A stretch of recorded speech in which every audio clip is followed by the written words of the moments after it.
Fimbulwinter reads a fanfic. Reading. So, it has come down to this. Chapter 1.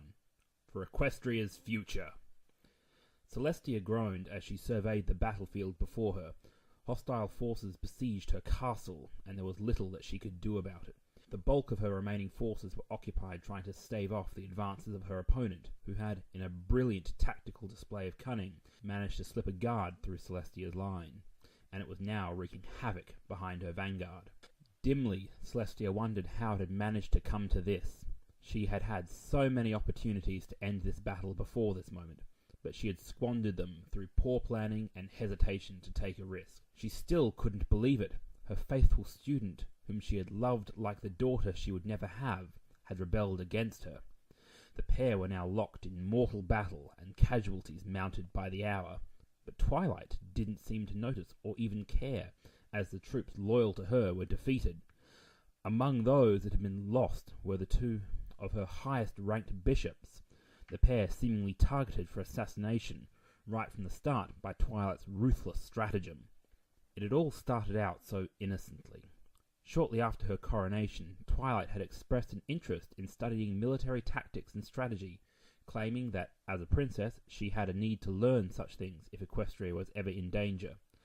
Celestia knew that she had been studying closely with both her brother, who was a veteran soldier, and General Blackthorn, who was considered to be the finest tactical mind Equestria had ever seen since before the Nightmare Moon incident.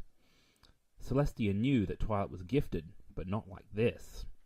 Now they were arrayed against each other, two mortal enemies locked in a conflict of which there could only be one winner.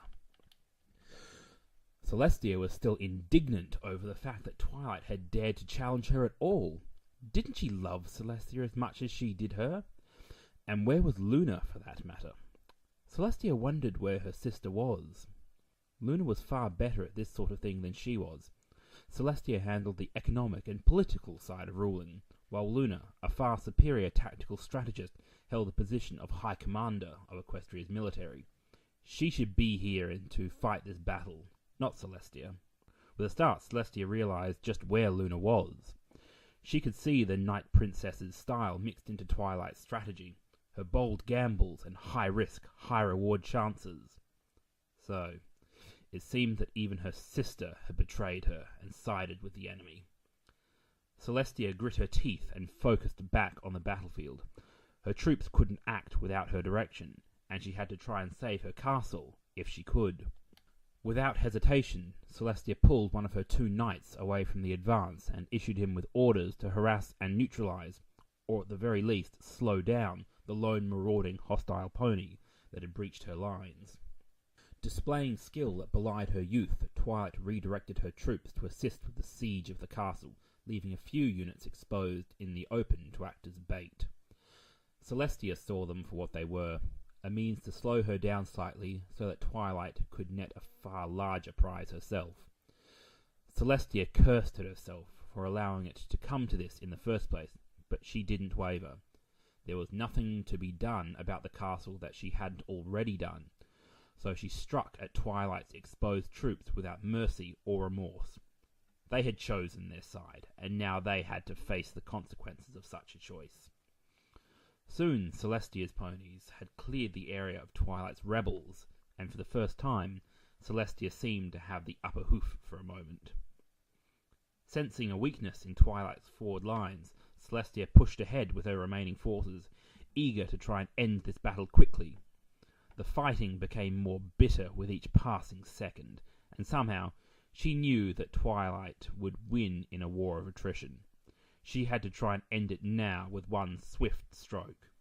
To her horror, however, Twilight seemed almost able to predict her move, and easily responded by dispatching a few of her troops, mere pawns in the grand scheme, to interdict Celestia's advanced guard. Though only few in number, they had the advantage of position, and Celestia saw that they would easily be able to rout her forces. She was sure that if pressed, her own units would be able to punch their way through and drive a wedge into Twilight's lines, but not without taking heavy losses. Celestia realized that she had been lured into a trap by Twilight, as the Lavender Alicorn pressed forward and took her castle, overwhelming her defenders and gaining the foothold needed to strike at Celestia herself. She had deliberately left a flank open to draw Celestia's forces forward and trap them out of position when her final attack occurred. The few units that Celestia had left that were capable of making the trip back would never arrive in time. From her perch above the battle, Celestia looks sadly down at a gleaming marble statue of herself all alone in its square.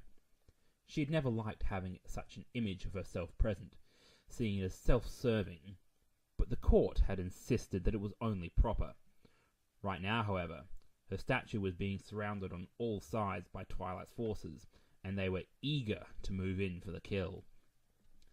Celestia had nothing left to defend with, and they knew it. Twilight's forces were in full control, and the few remaining units that Celestia still commanded were scattered and well out of position.